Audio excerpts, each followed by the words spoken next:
Probably not to.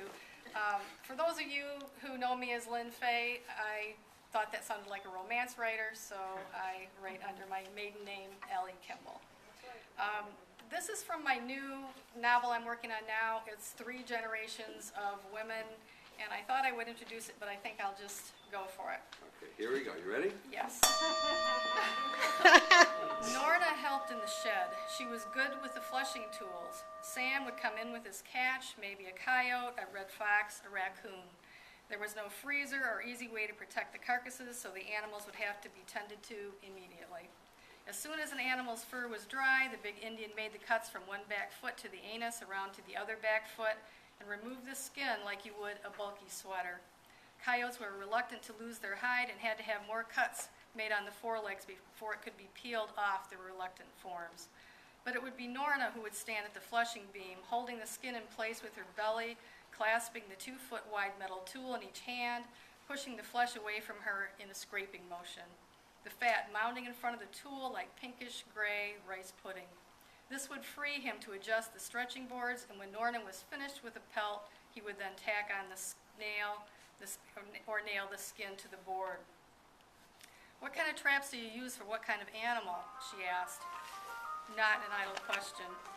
She listened as he listed: snares, leg hold traps, conibear kill traps, true to lure traps, the bear pit type with spears in the bottom of the hole, a trap he doesn't use anymore. The old-fashioned boulder deadfall trap, each of them in a variety of locations: dirt holes, culverts, open water rivers, under ice rivers, cubbies, hollowed-out logs. They were camped too far north, close to the trap line, but only 4 miles from Lake Superior in the snow belt, and this would be the start of yet another 4-day blizzard that would require digging out every few hours. It had been ranging only a couple days, and she'd been out shoveling twice, huddling beneath the hood of the beaver coat she'd made from Sam's pelts. She'd return to sit next to the wood stove, chilled through, wondering if Sam would make it in time or be forced to stay in town, leaving her alone to battle the storm when he arrived in a rare state of inebriation. Out with the Potter boys in town, it seemed, and when he reached for her, she reached back, thinking this was the fastest means to her end. He had an extraordinary endurance despite the whiskey, and her offer to move up top was declined, as it always was. She waited until he fell asleep on his back. She listened to his snoring, how much it sounded like the whistling of the wind through the slats, and she pulled her arm and body out from under him, which she accomplished without waking him from his drugged state. She crawled across the wigwam on her knees and added short pieces of beech and a few pieces of coal to the wood stove. Then she went to work. She wasn't sure what style to use, but had settled on a form of foothold trap made with strips of wet rawhide, some kind of metal handcuff that would have been a closer imitation, but she didn't know how she could get her hands on a set. She wrapped and wrapped the leather firmly around one ankle, knotted it several times, and then using longer pieces of rawhide, she tied several strips securely through the hole in their enormous log table, then back through the foothold trap, which would serve quite effectively as a drag. He might be able to move the table, but would not be able to pull it through the door frame of the shack.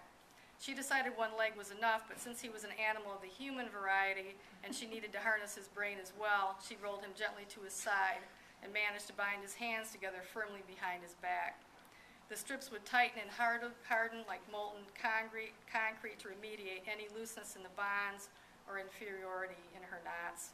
Then she covered him so he would not become cold and poured herself a cup of coffee from the enamel well pot, thought about who would check the trap line and what time Sam was due at work, and she listened to the rhythm of the earth and Sam's breathing, watched the contours of his body in the sepia shadows in which she saw all things then, looked out at the night and saw the black hump bodies of fallen trees, another kind of deadfall. Imagined small creatures, the vast wildlife huddled under them and under the cedar sweepers.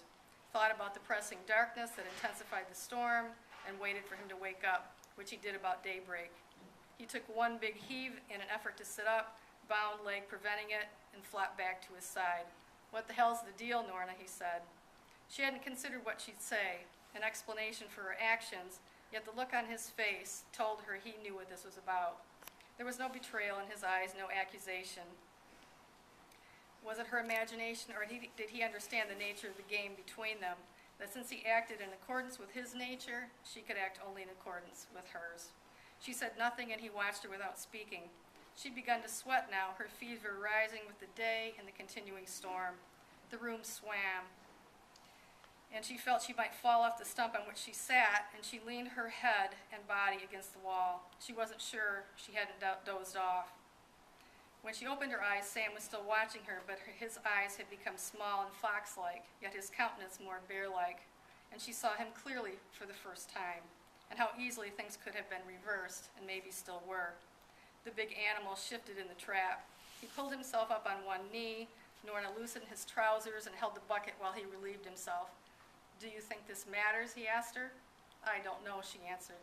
She wasn't sure if she expected the other Sam to show up when this Sam didn't. There may be two of them. If she expected to hear he'd been at work when she knew he couldn't have been, or she expected him to confess in order to get her to release him, she didn't know. She didn't even know what she intended to say or do next. "It's not a trap, you know," Sam said. "When you trap creatures, there's a oh, you didn't hang it. Oh. I'm just giving you the heads up.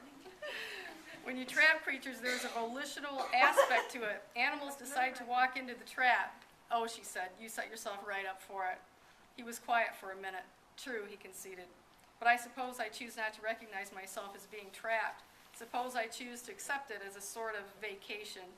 And when she offered him rabbit stew, he refused, stating that he decided to fast. "A vision quest," he announced. "You may be happier." I'm done.